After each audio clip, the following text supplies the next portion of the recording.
Bonjour à tous. Nous continuons aujourd'hui le récit de cette rencontre entre Jésus à la piscine de Bethesda et cet homme paralysé. Hier, nous avons vu que Jésus lui pose une question un petit peu étonnante. Nous sommes dans l'Évangile selon Jean au chapitre 5 et au verset 6. Il lui dit « Veux-tu retrouver la santé ?» Nous avions vu que cette question avait pour but évidemment de pousser cet homme à réfléchir à ce qu'il attend réellement de cette présence à la piscine de Bethesda. Voyons sa réponse, si vous le voulez bien, en lisant le verset 7. Le malade lui répondit, « Seigneur, je n'ai personne pour me jeter dans la piscine quand l'eau est agitée, et pendant que j'y vais, un autre descend avant moi. » Mes amis, permettez-moi de parler aujourd'hui un petit peu de la solitude de la maladie. Voilà cet homme, on l'a dit hier, peut-être qu'il est venu tout seul, appuyé sur sa canne, peut-être qu'il a été amené par des amis, mais ses amis travaillent, ils sont obligés de partir, d'aller travailler au champ ou d'ouvrir leur échoppe, que sais-je.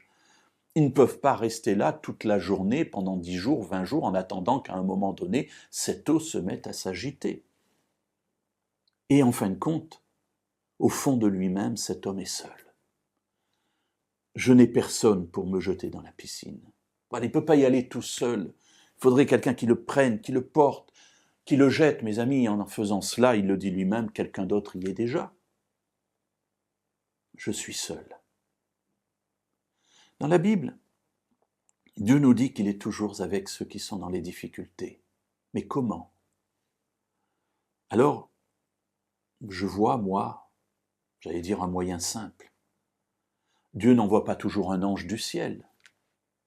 Mais en revanche, nous qui sommes croyants, nous sommes les mains de Dieu, les yeux de Dieu, la bouche de Dieu, les pieds de Dieu, pour aller à la rencontre de ceux qui sont malades, de ceux qui sont souffrants, de ceux qui sont découragés, de ceux qui ont besoin à un moment donné d'un soutien peut-être même financier.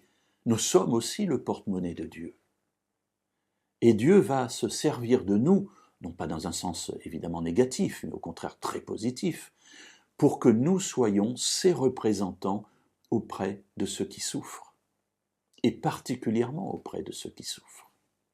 Et voilà que cet homme est seul parce qu'il n'y a personne qui arrive à prendre conscience de cette difficulté dans laquelle il se trouve.